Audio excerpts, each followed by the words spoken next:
আসসালামু আলাইকুম শিক্ষার্থী বন্ধুরা, তোমরা যে যেখানে আছো আশা করি ভালোই আছো।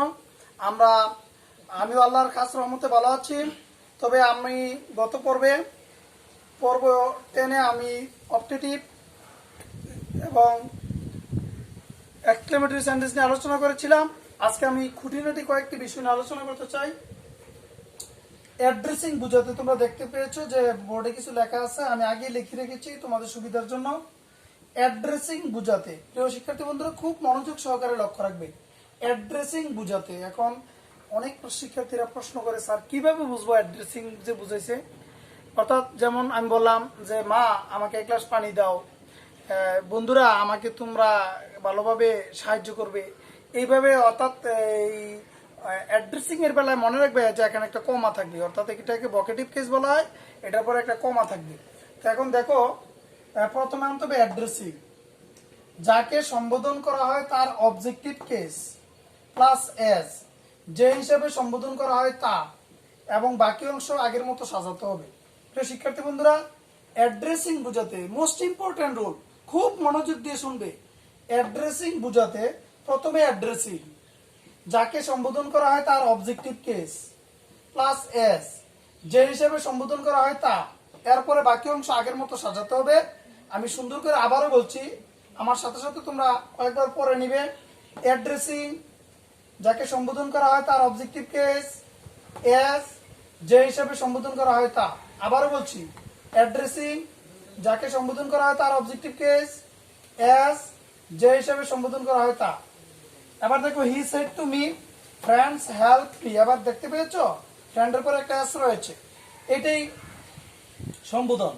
তো আমরা প্রথমে বলবো অ্যাড্রেসিং, তারপরে ফ্রেন্ডস তারা বহু বচন হলে হবে দে, তো দের অবজেক্টিভ কেস হচ্ছে দেম।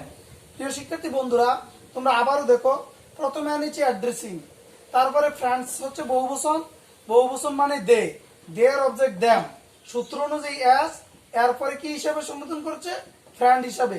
এরপরে হি রিকোয়েস্টেড, এটা ইম্পারেটিভ সেন্টেন্স, অনুরোধ বুঝাইছে, এই জন্য আমি সাবজেক্ট আনছি হি রিকোয়েস্টেড দেম, কমাউটেড টু, এরপরে প্রেজেন্ট ফর্ম হেল্প, মিডা হি অনুযায়ী হিম হয়েছে, মিডা হি এর সাথে মিলে হিম হয়েছে, অর্থাৎ মিডা ফার্স্ট পারসন অবজেক্টিভ কেস, হি এর অবজেক্টিভ কেস হিম। কেননা আমরা আগেই পড়েছি ফার্স্ট পারসন মিলে সাবজেক্টের সাথে। প্রিয় শিক্ষার্থী বন্ধুরা, তোমাদের সুবিধার্থে বিষয়টা আমি আরো ক্লিয়ার করছি। অ্যাড্রেসিং বুঝাতে অ্যাড্রেসিং, যাকে সম্বোধন করা হয় তার অবজেক্টিভ কেস এস, যে হিসাবে সম্বোধন করা হয় তা, প্লাস বাকি অংশ। যেমন he said to me friends help me. তো আমরা প্রথমে এনেছি অ্যাড্রেসিং। প্রিয় শিক্ষার্থী বন্ধুরা, তোমরা প্রথমে দেখো আমি এনেছি অ্যাড্রেসিং, তারপরে এনেছি দের অ্যাড্রেসিং মানে ফ্রেন্ডস মানে দে, ফ্রেন্ডস বহু বচন তো এই জন্য দে, তো দেয়ার অবজেক্টিভ কেস দেম, সূত্র অনুযায়ী এস, এরপরে যে হিসাবে সম্বোধন করেছি ফ্রেন্ড হিসাবে সম্বোধন করেছি। তারপরে আবার আগের এটা ইম্পারেটিভ সেন্টেন্স, অনুরোধ বোঝানোর কারণে সাবজেক্ট এনেছি, রিকোয়েস্টেড এনেছি, এরপরে দেম অবজেক্ট, কমার পরিবর্তে এনেছি টু, তারপর প্রেজেন্ট ফর্ম হেল্প, এবার মিডা হি এর সাথে মিলে, অর্থাৎ মিডা ফার্স্ট পারসন, হি এর অবজেক্ট হচ্ছে হিম, এই জন্য হিম হয়েছে। শিক্ষার্থী বন্ধুরা, আমার দৃঢ় বিশ্বাস তোমাদের এখানে আর সমস্যা থাকার কথা না। এ পর্যায়ে আমরা আরো কয়েকটা গুরুত্বপূর্ণ বিষয় নিয়ে আলোচনা করব। ইয়েস যদি থাকে, মনে রাখতে হবে, তোমরা আমার সাথে সাথে বলবে yes replied in the affirmative, yes replied in the affirmative, এবং নো থাকলে হবে রিপ্লাইড ইন দ্য নেগেটিভ। প্রিয় শিক্ষার্থী বন্ধুরা, আমরা যখন ইয়েস দেখব তখন হবে replied in the affirmative. He said to me, yes মনে রাখবে, ইয়েস ইয়েস থাকলে replied in the affirmative, replied in the affirmative. প্রিয় শিক্ষার্থী বন্ধুরা, তোমাদেরকে আরেকটা বিষয় মনে রেখে দিই, ইয়েস আর ওকে, ইয়েস আর ওকে থাকলে হবে replied in the affirmative, yes এবং ওকে থাকলে রিপ্লাইড ইন দ্য অ্যাফার্মেটিভ। যেমন he said to me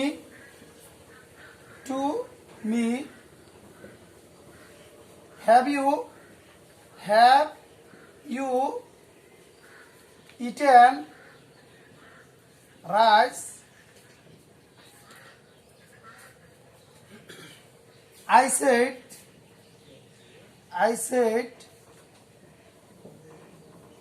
yes. প্রিয় শিক্ষার্থী বন্ধুরা, এখানে প্রথমে বলতো এটা দিস ইজ ইন্টারগেটিভ সেন্টেন্স। এখানে দেখতে পেয়েছো তোমরা, এটা interrogative sentence. Have you eaten rice. এজন্য আমাদেরকে প্রথমে সেট টুর পরিবর্তে আস্কড আনতে হবে। হি আস্কড মি, ইনভার্টেড কমাটি ই বসবে। কেন আমরা আগেই পড়েছি ইন্টারগেটিভের অধ্যায়ে অক্সিলারি ভার্ব দ্বারা বাক্য শুরু ইফ অথবা হয় দ্বারা বসে। তাহলে ইফ ইউটা মি অনুযায়ী হবে আই, হ্যাভ এস থাকলে হবে had. If I had eaten rice, eaten rice. এবার আমি উত্তরে বলেছি আই সেড ইয়েস, এখানে বলতে হবে I replied in the affirmative. প্রিয় শিক্ষার্থী বন্ধুরা, তোমরা আবারও লক্ষ্য রাখো যে কিভাবে হচ্ছে ইয়েস আর ওকে থাকলে হবে replied in the affirmative. He said to me have you eaten rice, I said yes. তো এখানে হি সেড টুর পরিবর্তে আস্কড মি, ইনভার্টেড কমাটি ইফ ইউটা মি অনুযায়ী আই, হ্যাভ এস থাকলে হ্যাড ইটেন রাইস। এবার বলছে I said yes, I replied in the affirmative. প্রিয় শিক্ষার্থী বন্ধুরা, তোমরা এ পর্যায়ে আরেকটা উদাহরণ মনে রাখবে। যদি ইয়েস এর পরে কোনো কথা থাকে তাহলে হবে replied in the affirmative and said that. প্রিয় শিক্ষার্থী বন্ধুরা, তোমরা মনে রাখবে replied in the affirmative and said that যদি ইয়েস এর পরে কোনো কথা থাকে। যেমন he said to me have you performed your duty, he said to me have you eaten rice। সহজে বোঝানোর জন্য সহজ উদাহরণ দিচ্ছি। have you eaten rice? yes, I have eaten rice. This is said I। প্রিয় শিক্ষার্থী বন্ধুরা, এবার লক্ষ্য রেখো হি asked me, ইনভার্টেড কমাটি ইফ ইউটা মি অনুযায়ী আই, ইউটা মি এর সাথে মিলে আই, কারণ ইউ সাবজেক্টিভ কেস, মি এর subjective case I, have has থাকলে হ্যাড,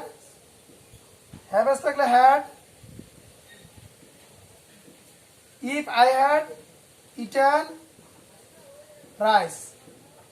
এবার yes, I have eaten rice, এই কথাটা কে বলেছে? said I। তো আমি এবার ঘুরাবো, বলে I replied in the affirmative, I replied in the affirmative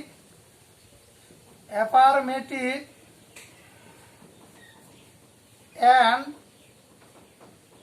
said that I had eaten rice। প্রিয় শিক্ষার্থী বন্ধুরা, একটু লক্ষ্য রেখো যে he said to me have you eaten rice, yes I have eaten rice। এবার said I, he asked me if I had eaten rice, I replied in the affirmative and said that I had eaten rice। শিক্ষার্থী বন্ধুরা, যদি no থাকে, he said to me will you go to Dhaka, I said no, he said to me will you go to Dhaka। মনে রাখবে, no থাকলে replied in the negative, no থাকলে replied in the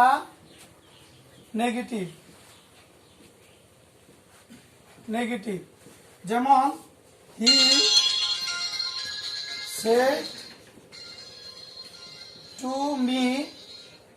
said to me will you go home tomorrow।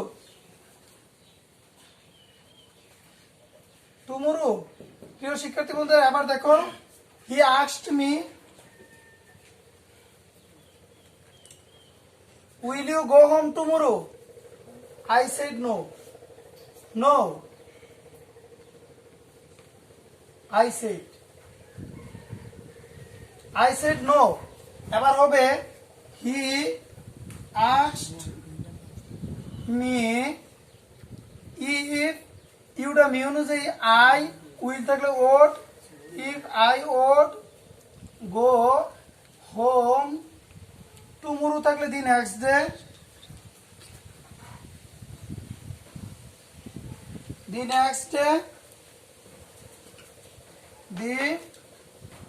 next day এবার বলেছি no I said I replied in the negative I replied in the negative প্রিয় শিক্ষার্থী বন্ধুরা তোমরা একটু লক্ষ্য করো আমি আবার বুঝিয়ে দিচ্ছি নো যদি নো থাকে তাহলে replied in the negative he said to me will you go home tomorrow no I said he asked me inverted কমাউটে ইফ ইউডা মি অনুযায়ী আই উইল থাকলে ওড গো হোম টুমরো থাকলে the next day no I said I replied in the negative ঠিক তেমনি নোর পরে যদি আমার কোনো বক্তব্য থাকতো তাহলে আমরা পূর্বের নয় বলতাম I replied in the negative and said that I replied in the negative and said that প্রিয় শিক্ষার্থী বন্ধুরা তোমাদের স্মরণে রাখার জন্য আবার বলে দিচ্ছি ইয়েস এর পরে যদি কোনো বক্তব্য থাকে তখন হবে replied in the affirmative and said that এবং নো এর পরে যদি কোনো বক্তব্য থাকে তখন হবে replied in the negative and said that তো যাই হোক আমাদের পরবর্তী ক্লাস হচ্ছে তোমাদের কাঙ্ক্ষিত প্যাসেজ ন্যারেশনে যাওয়ার আমরা ইনশাআল্লাহ প্যাসেজ ন্যারেশন নিয়ে আলোচনা করব পরবর্তী ক্লাসে আশা করি তোমরা ভালোভাবে উপভোগ করতে পারবে তবে আমি আবারও বলছি প্রথম থেকে শুরু করে সকল পর্বগুলো তোমরা ভালোভাবে দেখবে তাহলে এই প্যাসেজ ন্যারেশন বুঝতে পারবে আল্লাহ তোমাদের সবাইকে সুস্থ রাখুক আমিন আসসালামু আলাইকুম।